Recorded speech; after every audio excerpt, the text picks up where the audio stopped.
السلام علیکم ورحمۃ اللہ وبرکاتہ۔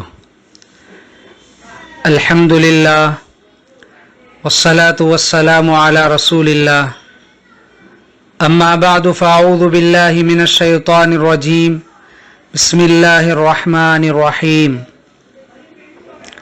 لتبلون فی اموالکم وانفسکم وَلَتَسْمَعُنَّ مِنَ الَّذِينَ أُوتُوا الْكِتَابَ مِنْ قَبْلِكُمْ وَمِنَ الَّذِينَ أَشْرَكُوا أَذًى كَثِيرًا وَإِن تَصْبِرُوا وَتَتَّقُوا فَإِنَّ ذَلِكَ مِنْ عَزْمِ الْأُمُورِ۔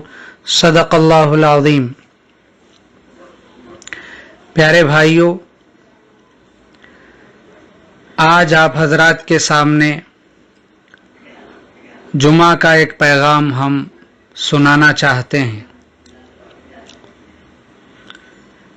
ابھی جو آیت میں نے آپ کے سامنے تلاوت کی ہے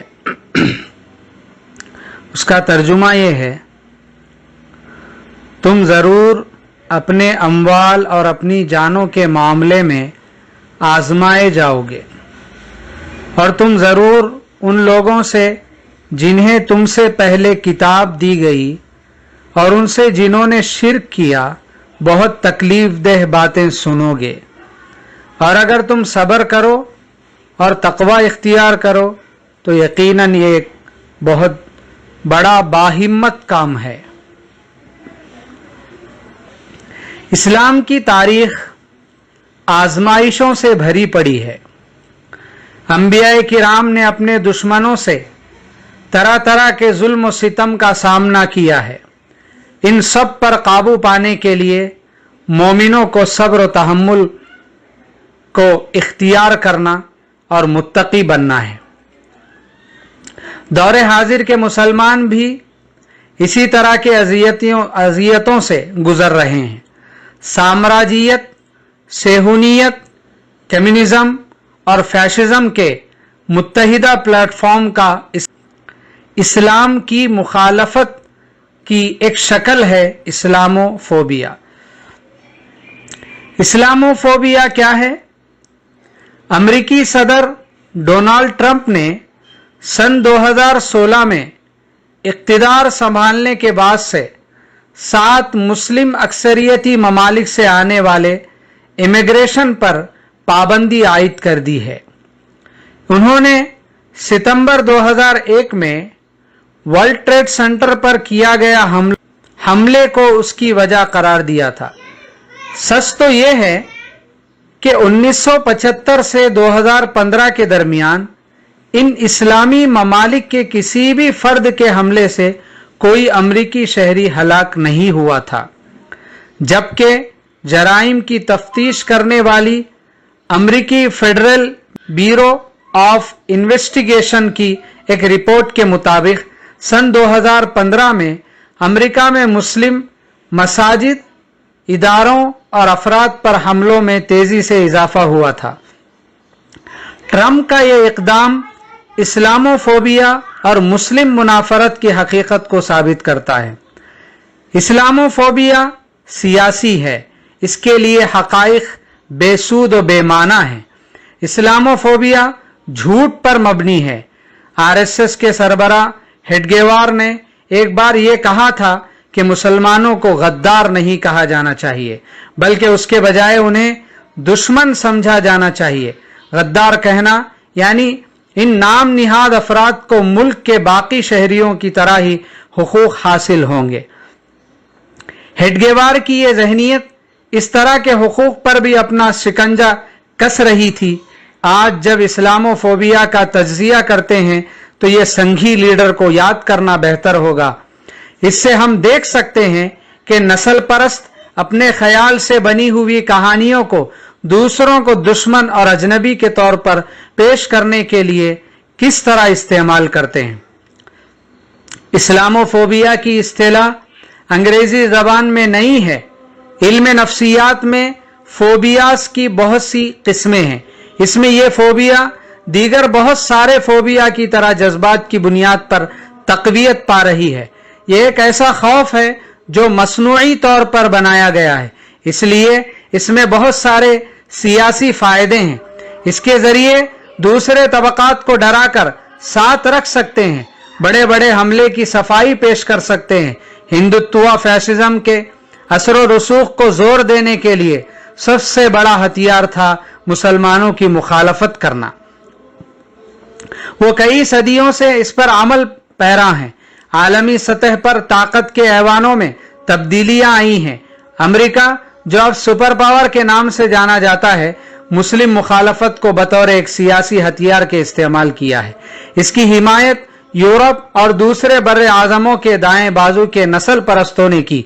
इस्लामोफोबिया मुआशरे के सियासी तौर पर कमजोर तबकों के लिए भी एक हथियार बन गया है। लैटिन अमेरिका में नाम निहाद इंजीली मसीहियों का एक ग्रुप गुज़िश्ता 2 दहाइयों के दौरान आहिस्ता आहिस्ता कमजोर होता जा रहा है।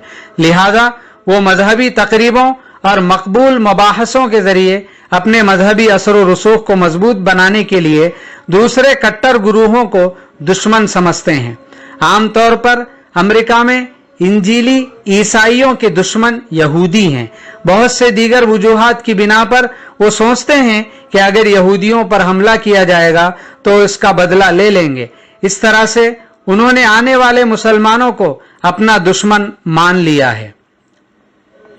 बहुत से तरक्की पसंद बाएं बाजू की जमात होने का जो दावा कर रहे थे, अब वो दाएं बाजू के पुष्ट पनाही कर रहे हैं। मुख्तलिफ दाएं बाजू के ईसाई चर्च जो बुश इंतजामिया की हिमायत करते हैं, उनका ख्याल है कि अमेरिका वो सरजमीन है जो परवरदिगार योहा ने अता की है। अमेरिकी मीडिया ने दाएं बाजू के असर और रसूख के फरोग में बाकायदा मदद फराहम की है। सामाईन से साठ घाट के आसान उसूल पर यकीन रखते हुए दाएं बाजू के मीडिया के लिए नया दुश्मन मुसलमान बनाना इंतहाई आसान था। सितंबर 2001 में वर्ल्ड ट्रेड सेंटर और पेंटागन पर हमले के बाद बालादस्ती निजाम कायम करने में हुकूमत को बड़ा सहारा मिला। अमेरिका ने इख्तिदार हासिल करने के लिए इसको बतौर हथियार इस्तेमाल किया। उसके बाद अफगानिस्तान और इराक पर अमेरिकी हमले हुए। नए दोस्तों को ढूंढ लिया। हिंदुस्तान में बीजेपी उनके लिए नए साथी थे। इस्लाम मुखालिफ जज्बात की बहुत सी वजूहात देख सकते हैं। बरतानिया के रिनीमेट ट्रस्ट ने 1997 में उस पर एक रिपोर्ट शाये की थी कि मुस्लिम ममालिक से तालीम याफ्ता अफराद की यूरोप मुंतकिल होने से बेचैन लोगों ने इस्लाम दुश्मनी को मजबूत बनाने में मदद की है। अमेरिका में मुस्लिम मुआशरों की बढ़ती हुई तादाद बहुत से मसीही अकायद के लिए एक बड़ा मसला बन गई है। मुसलमान अदम रवादार हैं, कदीम अकीदे के निज़ाम को बरकरार रखते हैं। इस तरह की तशहीर उन मरकज़ों से चलाई गई। ये वाज़े रहे कि सियासी रोटी सेकने के लिए इस्लामोफोबिया को खूब बढ़ावा दिया गया। अमेरिका में सेहुनियत पसंद लोग इस्लाम को बदनाम करने के लिए मुख्तलिफ प्रोपेगेंडे चला रहे हैं। इस्लामोफोबिया कई तरीकों से जाहिर होता है। मिसाल के तौर पर जब कोई इंटरव्यू लेने वाला मुस्लिम शनाख्त देखता है तो उसका इंटरव्यू करते वक्त उसके नंबर कम कर देता है। दाढ़ी रखने वालों की एयरपोर्ट और रेलवे स्टेशनों पर सख्त चेकिंग की जाती है। जब कोई इबादतगाह की तामीर होती है उसके मीनारों पर रोक लगाई जाती है। इस्लामोफोबिया इस ख्याल का हिस्सा है कि तमाम मुसलमान इंतहा पसंद है। मुसलमान समाजी तरक्की में रुकावट पैदा करते हैं। मिसाल के तौर पर हिंदुस्तान में एक से जायद बीवी रखना जो बहुत कम लोगों की ही आदतें हैं, इस पर हमारी मीडिया ने बड़ा कोहराम बर्पा कर दिया। तमाम मुफक्किरीन और दानिश्वरों ने इशारा किया है कि इस्लामोफोबिया एक सनात है। सियासी और माली मफाद के पेश नज़र अमेरिका, दीगर ममालिक और हिंदुस्तान में भी सियासी रहनुमा, मुबल्लिगीन, प्रोपेगेंडा करने वाले और कुछ मुफक्किरीन सियासी और माशी फवाइद की तवक्को में इस मुहिम के लिए वसाइल तैयार कर रहे हैं। इस्लाम का मुताला करने वाले थिंक टैंक हिंदुस्तान समेत मुताद्दिद ममालिक में काम कर रहे हैं।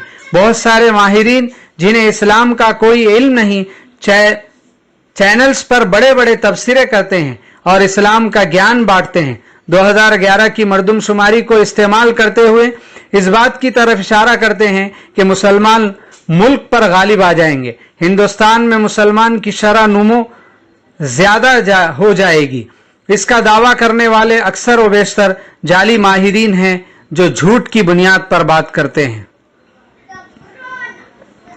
मुस्लिम मुखालिफ प्रोपेगेंडा हमेशा बज़ाहिर मंजर आम काम नहीं करता, बल्कि उसको खुफिया तरीके से अंजाम दिया जाता है। इसके लिए बहुत सारे गैंग ऐसे हैं, ग्रुप्स ऐसे हैं जो छुप छुप कर इस मुहिम को चला रहे हैं। वो मुसलमानों की किसी भी काम को दहशतगर्दी के तौर पर पेश करते हैं। सरकारी मुलाजिमीन और पुलिस के अंदर छुप कर काम करते हैं, काम की जगह में इम्तियाजी सुलूक करते हैं। मध्य प्रदेश के इंदौर में पुलिस ने मुसलमान समझकर एक गैर मुस्लिम वकील को जुल्म तशद्दुद का निशाना बनाया। बाद में कसूरवार पुलिस एहलकार ही इस तरह कहा कि हम मुस्लिम समझकर ये काम किए थे। सोशल मीडिया के वसी पैमाने पर इस्तेमाल के साथ ही इस्लामोफोबिया की तादाद में इजाफा हुआ। उसी वक्त ये बात भी हमें समझना है कि इस्लामोफोबिया को समाजी खतरा मानने से इनकार करने वाले लोग भी मौजूद हैं। झूठी खबरों का पर्दाफाश और इस्लाम के बारे में गलत फहमियों को दूर करने के जरिए इस्लामोफोबिया की तेजी को कम किया जा सकता है। हमें यह भी जहन में रखना चाहिए कि बहुत सारे लोग इसलिए इस्लाम मुखालिफ नहीं हैं क्योंकि वो हकाइक से बेखबर हैं। उम्मीद है कि दीगर तमाम फोबियों की तरह इस्लाम फोबिया को भी दिली बीमारी समझकर इलाज करके खत्म करने के लिए समाज आगे आए। इस्लाम फोबिया के हामियों और तखरीबकारों को यह भलाई होगी कि मुस्लिम दुनिया दुश्मन की तमाम साजिशों से बचने की सलाहियत रखती है और उनके लिए तारीख पर गौर करना भी बेहतर होगा। वला यज़ीदन्न कसीरम मिनहुम मा उनज़िला इलैका मिन रब्बिका तुग़यानन व कुफ़रा व अलक़ैना बैनहुमुल अदावत वल बग़ज़ाअ इला यौमिल क़ियामह कुल्लमा औक़दू नारन लिल हर्बि अत्फ़अहा अल्लाहु व यसअऊन फ़िल अर्दि फ़सादा वल्लाहु ला युहिब्बुल मुफ़सिदीन। और वो जो तेरी तरफ तेरे रब की तरफ से उतारा गया उनमें से बहुतों को बगावत और इनकार में यकीनन बढ़ावा देगा। हमने उनके दरमियान क़ियामत के दिन तक दुश्मनी और बग़्ज़ डाल दिए हैं। जब भी वो जंग की आग भड़काते हैं अल्लाह उसे बुझा देता है और वो ज़मीन में फसाद फैलाने के लिए दौड़े फिरते हैं। अल्लाह फसाद करने वालों को पसंद नहीं करता। व आखिरु दावाना अनिल हम्दुलिल्लाहि रब्बिल आलमीन।